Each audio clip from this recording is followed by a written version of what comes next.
The year was 2347, and humanity had been part of the Galactic Council for exactly 52 years. They were the youngest species ever allowed to join, and by far the most strange. Other species did not understand humans. They were small, weak, and lived very short lives. But there was something about them that made the older races nervous. Something in their eyes.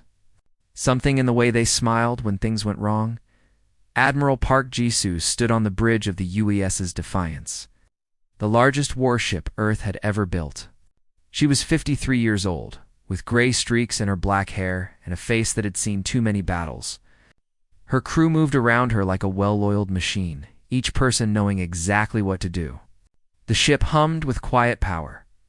The transmission came at exactly 9 in the morning, Earth Standard Time. Every screen on the bridge flickered, and then the image of the Galactic Council chamber appeared. It was a massive room on a planet called Nexus Prime, where representatives from all the intelligent species in the galaxy gathered to make decisions. Today, the chamber was full. Admiral Park counted them. The Velthari were there, tall, insect-like creatures with shimmering wings and compound eyes that saw in every direction. The Marathi sat in their water tanks, fish-like beings who had conquered 100 worlds. The Shen floated in the corner, crystalline entities that glowed with inner light and existed partly in dimensions that humans could not see. And there were dozens more. 39 species in total, representing trillions upon trillions of beings. High Chancellor Torvax rose to speak.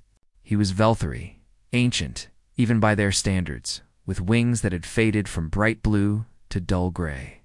His voice was cold and formal as it echoed through the chamber and across the stars to every human ship and colony. For crimes against galactic stability, he said. For unauthorized expansion into restricted zones, and for the development of forbidden weapons, the Galactic Council hereby declares total war upon the Human Confederation. This decision is final. There will be no negotiation. Human space will be cleansed, and the human species will be removed from the galaxy. The transmission was sent to every human colony, every space station, every ship, and every home on Earth. 8 billion people heard those words at almost the same moment. The galaxy had decided to kill them all on Earth. In the massive underground complex known as Sol Command, Defense Minister Chomina watched the transmission with calm eyes. She was a small woman, 60 years old, with white hair cut short and practical. She had fought in 3 wars before becoming minister. She had the scars to prove it. Her aide, Lieutenant Kim Do-yeon, stood beside her. He was young, barely 25, and his face had gone pale. His hands were shaking as he looked at the data on his screen. "Minister," he said, his voice barely above a whisper, "I have the numbers. The combined council fleet is estimated at over 9 million warships. Their ground forces number approximately 600 billion soldiers. Against that, we have roughly 12,000 combat-ready vessels and a total military of 2 billion across all branches." Minister Cho did not react. She simply picked up her cup of tea and took a slow sip. It was green tea, the same kind her grandmother used to make. "Have we finished breakfast?" she asked. "I would hate to fight a war on an empty stomach." Lieutenant Kim stared at her. He did not understand how she could be so calm. The galaxy had just declared their extinction. She was worried about breakfast. But Minister Cho understood something that the young lieutenant did not. Panic was useless. Fear was useless. The only thing that mattered now was action. And action required a clear mind. Across the stars, on the bridge of the Defiance. Admiral Park had finished watching the transmission. Her officers stood frozen, waiting for her response. Commander Yoon Gyeon, her second-in-command, was the first to speak. "Admiral," she said, "what are your orders?" Admiral Park was quiet for a long moment. She looked at the frozen image of High Chancellor Torvax on her screen, at his arrogant eyes and his folded wings. She thought about her home on Earth, about the small apartment in Busan where she had grown up, about her mother who still lived there and tended a tiny garden on the balcony. Then she smiled. It was a thin smile, cold and sharp like a knife. "Open a channel," she said. "Broadcast to the council chamber." I want every species in the galaxy to hear this." The communications officer obeyed. Within seconds, Admiral Park's image appeared in the council chamber on Nexus Prime. The alien representative stirred. Surprised that the humans were responding so quickly, Admiral Park stood straight, her hands clasped behind her back. Behind her, her crew continued to work as if nothing unusual was happening. "High Chancellor Torvax," she said, her voice clear and steady, "I have received your declaration. I understand that the Galactic Council has decided to destroy humanity. I have reviewed the numbers. 42 species united against us. 9 million warships. 600 billion soldiers." She paused, letting the numbers hang in the air. "Is that all you have got?" The council chamber went silent. Even the translator system seemed to freeze, as if they could not believe what they had just heard. Admiral Park continued. "You think you know war. You think you understand what it means to fight? But you have spent thousands of years fighting each other in careful, controlled conflicts with rules and limits. You have never faced a species like us." She leaned forward slightly, and her smile grew wider. "We have been fighting since before we could walk upright. We fought animals that wanted to eat us. We fought diseases that killed us by the millions. We fought the weather, the land, and the sea. And when we ran out of enemies, we fought each other. For thousands of years, we killed our own kind in numbers that would make your historians weep." High Chancellor Torvax tried to interrupt, but Admiral Park did not let him. "You call us young? You call us primitive. But we have done something that none of your ancient wise species have ever done. We have survived ourselves. And if we can survive that, we can survive you." She straightened up and gave a small, mocking bow. "Bring your 9 million ships. Bring your 600 billion soldiers. We will be waiting. And when the war is over, it will not be humanity that is removed from the galaxy." The transmission ended. In the council chamber, there was only silence. The representatives looked at each other with something that none of them wanted to admit. It was an emotion they had not felt in a very long time. It was fear. The Velthari strike fleet entered the Kepler system on a bright Tuesday morning. Though of course in space there was no morning and no Tuesday. Fleet Commander Krithos stood on the bridge of his flagship, watching 200,000 warships spread out behind him like a cloud of metal and fire. He had fought 17 wars in his long life. He had conquered 11 worlds. He had never lost a single battle. Today, he expected an easy victory. The human colony on Kepler 7b was small, barely 3 million people. Intelligence reports said they had only 8,000 soldiers and no heavy weapons. It would be over in hours. On the surface of Kepler 7b, Colonel Shin Yuna watched the enemy fleet appear in the sky. She was 40 years old, with short black hair and eyes that had seen too much death. She had been a soldier since she was 18. She had learned one very important lesson in all those years. Fair fights were for fools. "Are the preparations complete?" she asked her aide. Captain Wang Minji nodded. "Everything is ready, Colonel. The civilians have been evacuated to the underground bunkers. The surface is empty." Colonel Shin smiled. It was not a nice smile. "Good. Let them come." The Velthari landed 2 million ground troops on the first day. They came down in massive transport ships, expecting to crush the small human garrison with overwhelming numbers. Their soldiers were tall, strong, and covered in natural armor. Each one carried weapons that could burn through steel. They found nothing. The cities were empty. The roads were abandoned. The farms, the factories, the homes. Everything was quiet and still. The Velthari soldiers spread out, searching for the enemy. But there was no one to fight. Then the ground began to explode. Colonel Shin had spent 3 weeks turning the entire continent into a death trap. Every road was mined. Every building was rigged to collapse. Underground tunnels led to chambers filled with fire and poison. The rivers had been contaminated with chemicals that burned Velthari's skin. Even the air was dangerous, filled with tiny particles that clogged their breathing membranes. The Velthari died by the thousands. They stepped on mines and were torn apart. They entered buildings that fell on top of them. They drank water that melted their insides. And through it all, They could not find a single human to shoot back at Colonel Shin's. Soldiers attacked only at night. Humans could see better in darkness than Velthari, whose compound eyes needed bright light to function properly. Small teams would emerge from hidden tunnels, strike fast and hard, and vanish before the enemy could respond. They used weapons that made no sound. They wore suits that hid their body heat. They were ghosts.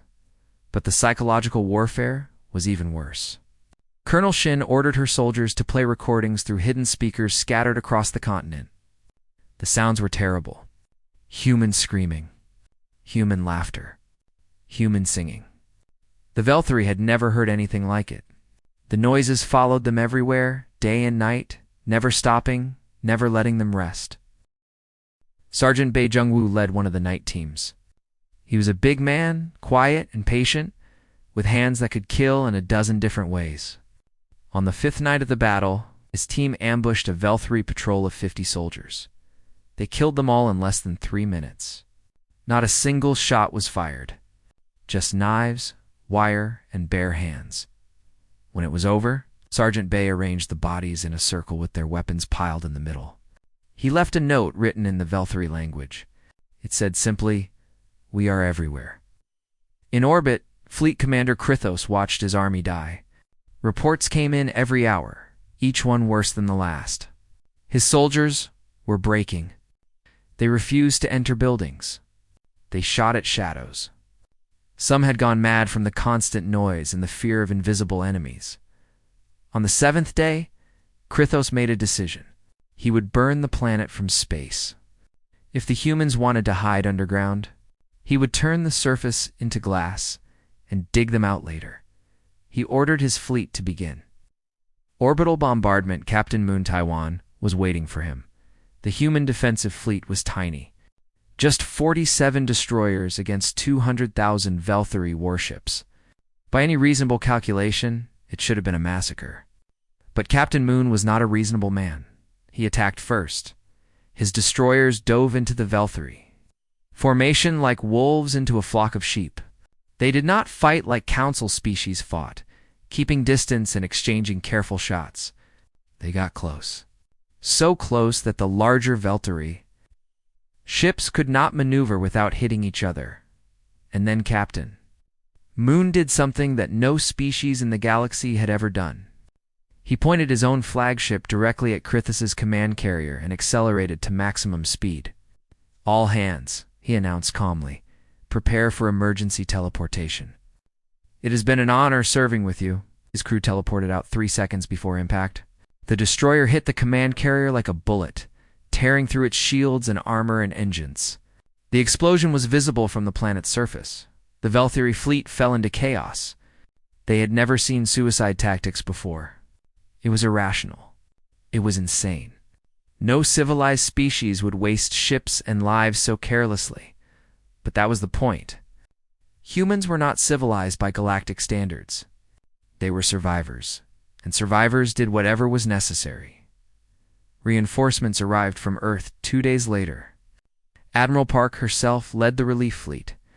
100 ships that swept through the confused and demoralized Velthari-like fire through dry grass. Fleet Commander Krithos, who had never lost a battle in his life, ordered a full retreat. Colonel Shin stood in the ruins of her base when the transmission came through.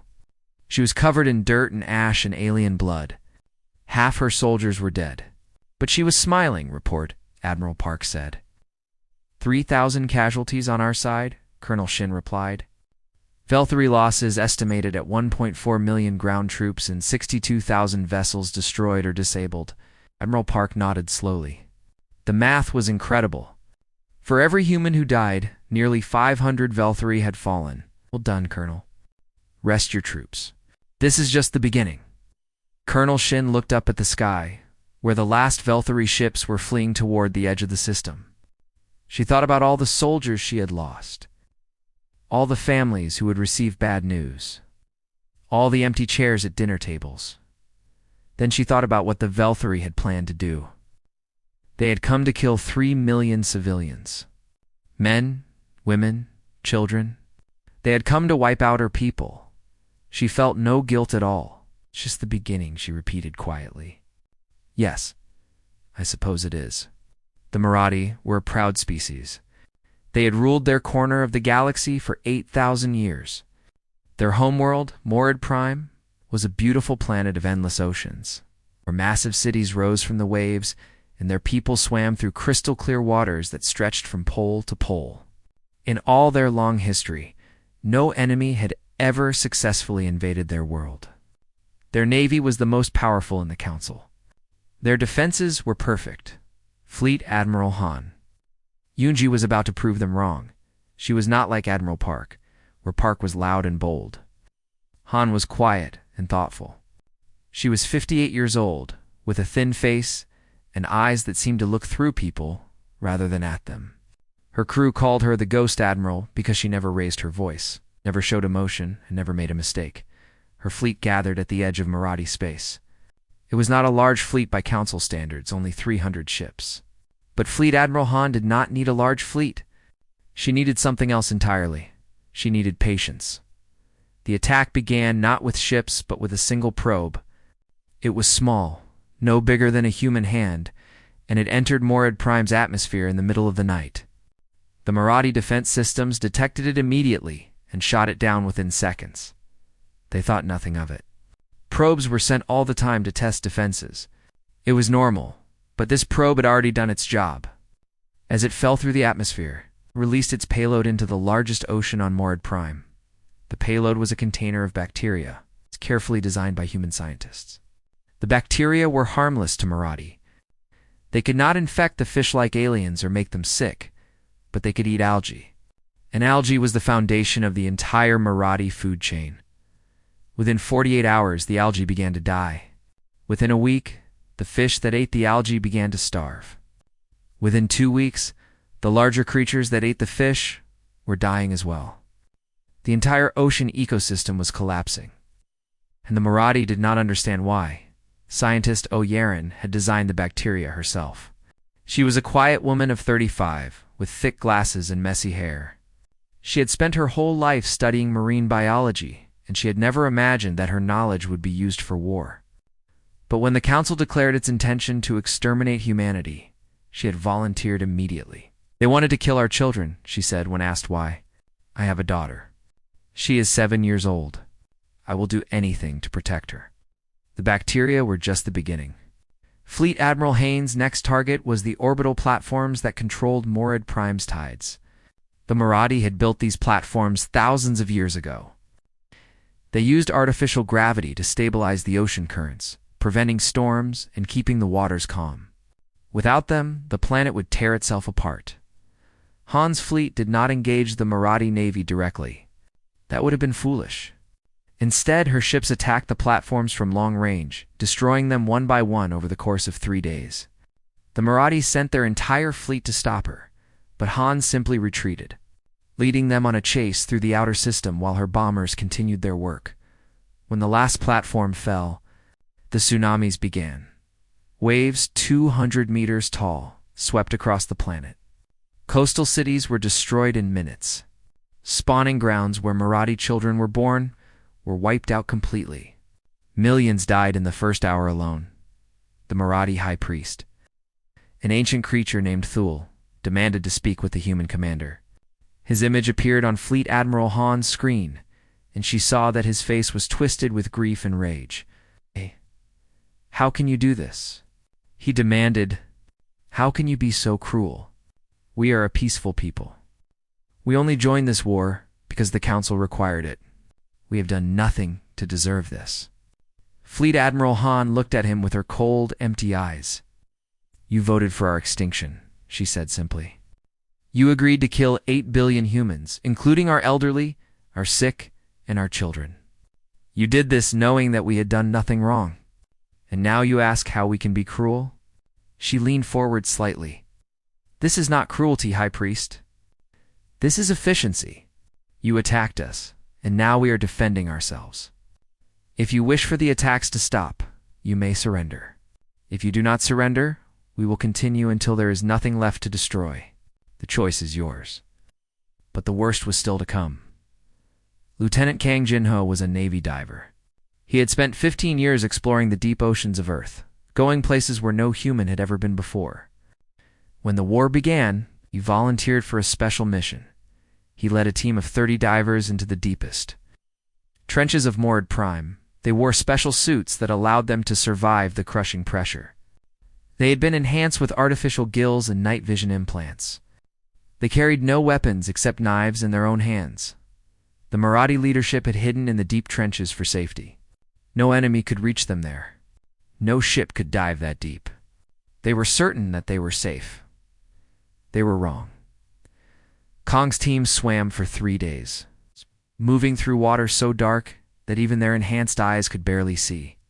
They passed through Moradi security zones without being detected. They found the sacred chamber where the high priest and his council hid. Believing themselves protected by miles of ocean, they did not kill anyone. That was not their mission. Instead, they left a message written on the walls in glowing paint that would not wash away. The message said, "We can reach you anywhere." When the high priest saw the message, he understood that the war was lost. There was no place on his planet that humans could not go. There was no defense they could not break. The species that he had thought was young and weak had proven to be more dangerous than any enemy the Moradi had ever faced. He sent a message to the Galactic Council that same day. The Moradi were withdrawing from the war. They would not fight humans anymore. When the news reached Earth, there was no celebration. Minister Cho, Mina simply nodded, and M. Over to the next report.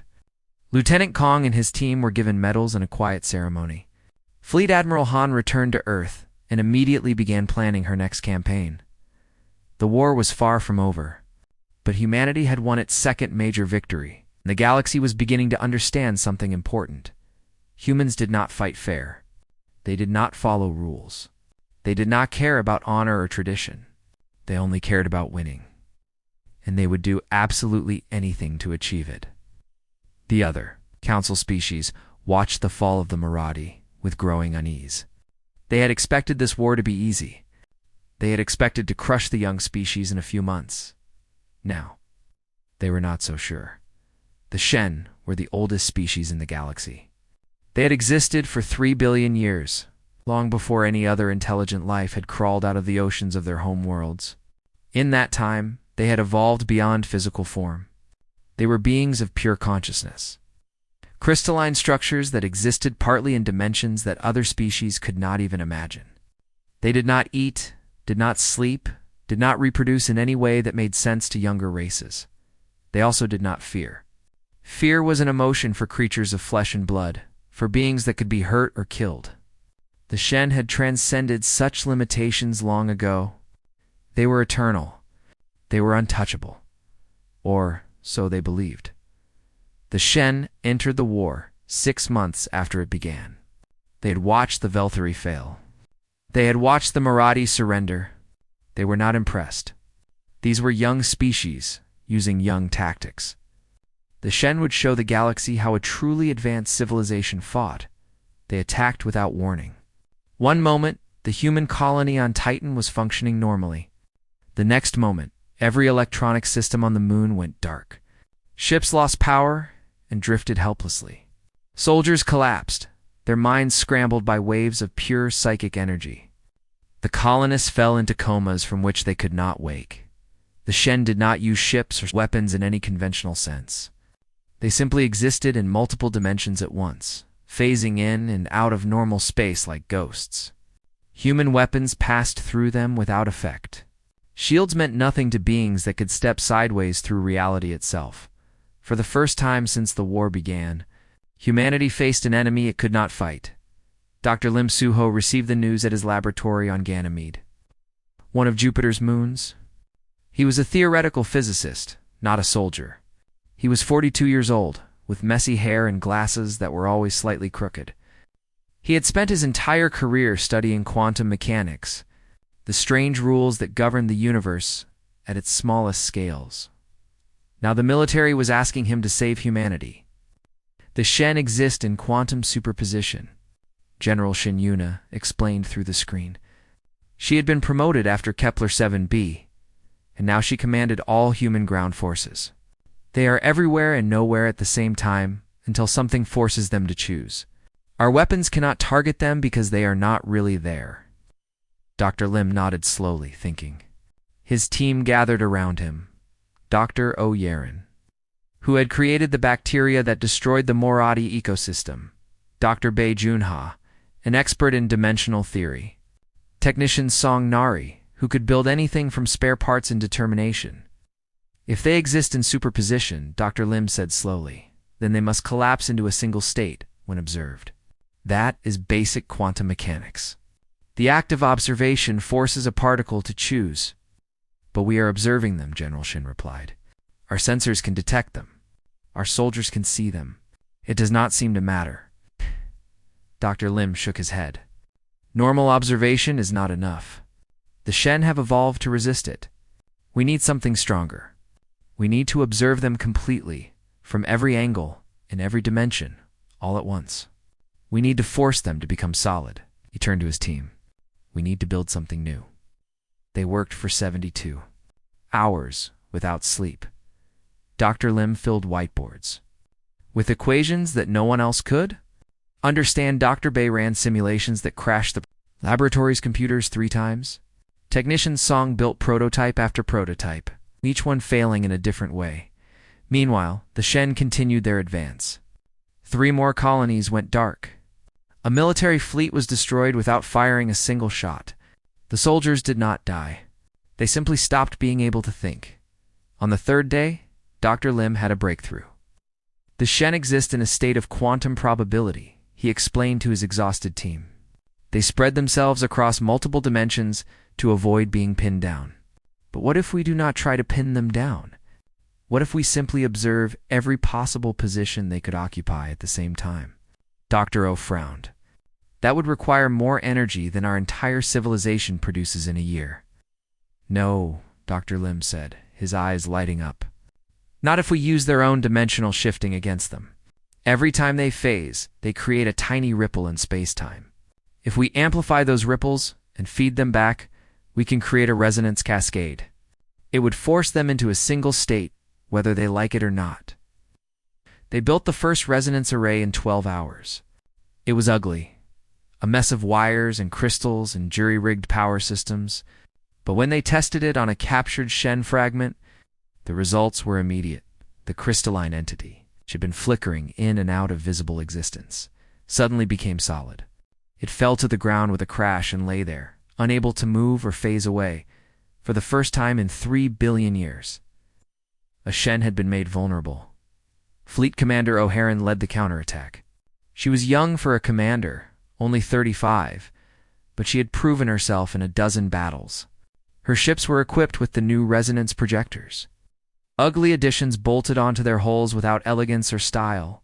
The Shen fleet, if it could be called that, was waiting near Neptune. Thousands of crystalline entities floated in the void, confident in their invincibility. They had destroyed everything humanity had sent against them. Commander O gave a simple order. Activate resonance array. All ships, fire at will. The universe changed. Waves of energy swept through the Shen formation, and suddenly they were solid. Suddenly they were there in one place, unable to escape. Human weapons, which had passed through them harmlessly before, now tore through their crystalline bodies with devastating effect. The Shen screamed. It was not a sound that traveled through space. It was a psychic cry of pain and shock and terror that every human in the fleet felt in their bones. For the first time in their eternal existence, the Shen were experiencing agony. The battle lasted for hours. When it was over, the Shen forces had been reduced to glittering dust floating through the void. The eldest Shen, a being that called itself the First Thought, contacted humanity directly. Its voice echoed in the mind of Dr. Lim, who had been brought to the fleet to observe the battle. The First Thought asked, "We have existed for 3 billion years. We have transcended physical form. We have evolved beyond the need for warfare. How can primitives like you threaten beings of pure consciousness?" Dr. Lim was quiet for a moment. He thought about his team, about the sleepless nights, about the desperate scramble to find a solution before more colonies fell. Because we have spent our entire existence fighting things bigger and stronger than us, he finally said. predators that wanted to eat us, diseases that killed us by the millions, natural disasters that wiped out entire civilizations, and when we ran out of external enemies, we fought each other. For thousands of years, we perfected the art of killing. He paused, choosing his next words carefully. You evolved beyond conflict. You became so powerful that nothing could challenge you, and you forgot what it meant to struggle. But we never forgot. We never had the luxury of peace. War is not something we do, first thought. It is what we are, and we have 3 billion years of catching up to do. The first thought was silent for a long moment. Then, for the first time in its eternal existence, it withdrew from a conflict it could not win. The Shen announced their departure from the war the following day. They cited philosophical differences with the Council's strategy, but everyone knew the truth. The oldest species in the galaxy had learned to fear the youngest. 1 year had passed since the Galactic Council declared war on humanity. In that time, everything had changed. 18 species had withdrawn from the Alliance. Some had surrendered after being defeated in battle. Others had simply decided that the cost was too high. The combined Council fleet, which had once numbered 9 million warships, had been reduced to less than 2 million. 600 billion soldiers had become 300 billion. Humanity had paid its own price. 4 colony worlds had been destroyed. 40 million humans had died in battle, in bombardments, in the chaos of war. Every family on Earth had lost someone. Every child knew the names of friends who would never come home. But humanity had not broken. It had not surrendered. It had not even slowed down. High Chancellor Torvac stood in the council chamber on Nexus Prime, looking at the representatives of the remaining species. His wings, once merely faded, now hung limp and gray. He had aged 20 years in the past 12 months. We have no choice, he said, his voice heavy with exhaustion. We must launch a final offensive. All remaining ships, all remaining soldiers. A direct assault on Earth itself. If we destroy their homeworld, the humans will have no reason to continue fighting. The representatives murmured among themselves. Many disagreed. They had seen what humans did to those who attacked them. But they were also desperate. The war was bleeding them dry. Something had to change. The vote was close, but in the end, Torvax won. The final offensive was approved. Admiral Park Gisu received the intelligence report 3 weeks later. She was on the bridge of the Defiance, which had been repaired and upgraded after a dozen battles. Her arm had been replaced with a mechanical prosthetic after she lost it at the Battle of Wolf. 359. She did not mind. The new arm was stronger than the old one. They are coming, Commander Yoon, Gion reported. Every ship they have left. 1.8 million vessels. They will reach Seoul in 6 days. Admiral Park nodded slowly. She had known this moment would come. Humanity had been preparing for it since first contact 52 years ago. Send the message to all defense forces, she said. Operation Final Stand begins now. The solar system had been transformed into a fortress. Earth's moon had been hollowed out and filled with weapons platforms. Mars was surrounded by thousands of automated defense stations. The asteroid belt had been seeded with millions of mines. Each one smart enough to recognize friend from foe. And there was one more thing. A weapon that Dr. Lim and his team had been building in secret for the past 6 months. They called it the Cascade Array. The Council fleet entered the Sol system on a Tuesday. They came through the outer reaches like a wave of metal and fire, more ships than any human had ever seen in one place. Their formation stretched across millions of kilometers. Admiral Park watched them come. She had 12,000 ships under her command. The odds were 150 to 1. Ships, she said calmly. Begin engagement. The battle began in the asteroid belt. Commander Yoon led the first attack, her fighters weaving through the rocks and drawing the enemy into prepared killing zones. Mines exploded. Ambush ships opened fire from hidden positions. The Council fleet lost 10,000 vessels in the first hour, but they kept coming. There were too many of them to stop with tricks and traps. They pushed through the asteroid belt and advanced toward Mars, where General Shinyuna had prepared the planetary defenses. Captain Moon Taiwan commanded the destroyer screen. He had survived Kepler 7b, survived a dozen battles since, and he had learned a great deal about how to kill aliens. His ships danced around the enemy fleet like wolves around a herd of cattle, striking at weak points, destroying supply ships, disrupting communications. For every human ship lost, 10 Council ships fell. But the numbers were still against them. The battle raged for 3 days. Earth's defenses held, but barely. The Defiance took 17 direct hits. Half of Admiral Park's bridge crew was killed. She refused to leave her post. On the 3rd day, Dr. Lim activated the Cascade Array. The weapon was mounted on a satellite orbiting Earth. It did not fire missiles or energy beams. Instead, it tore a hole in the fabric of space-time itself, creating a microscopic black hole at the center of the Council formation. 300,000 ships were pulled in before the hole collapsed. The largest vessels, the dreadnoughts and carriers that formed the core of the Council fleet, simply ceased to exist. The remaining ships panicked. For the first time in the war, the Council forces broke and ran.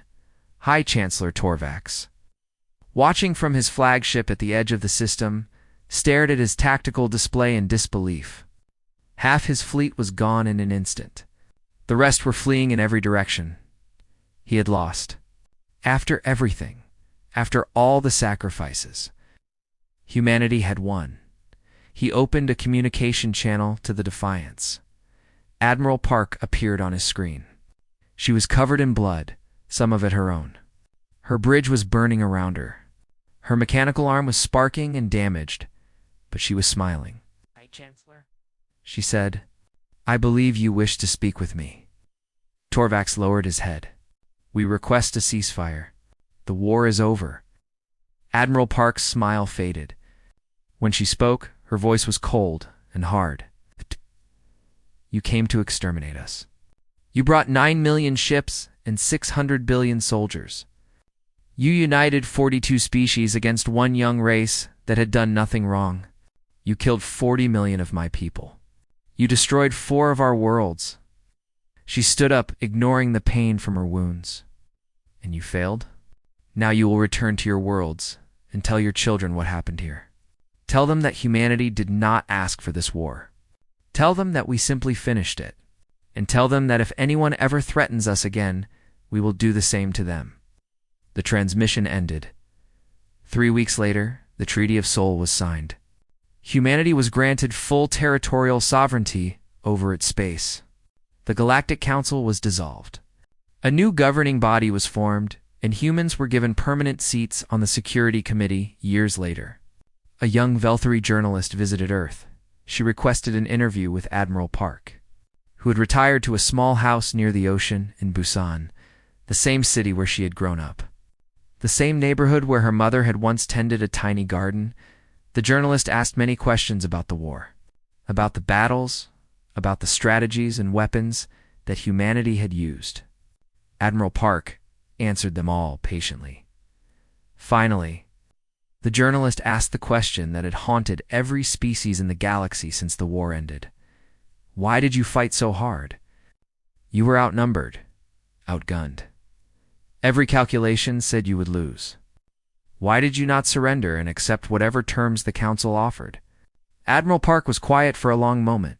She looked out the window at the ocean, thinking about all the people who had died, all the sacrifices that had been made. "We are small," she said finally. "We are weak. We live short lives.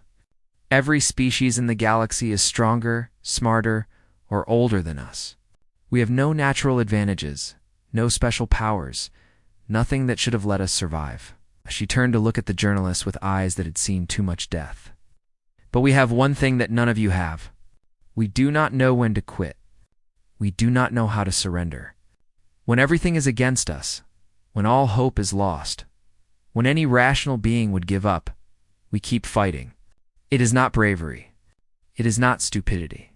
It is simply what we are." The journalist wrote down every word, but she knew that she would never truly understand.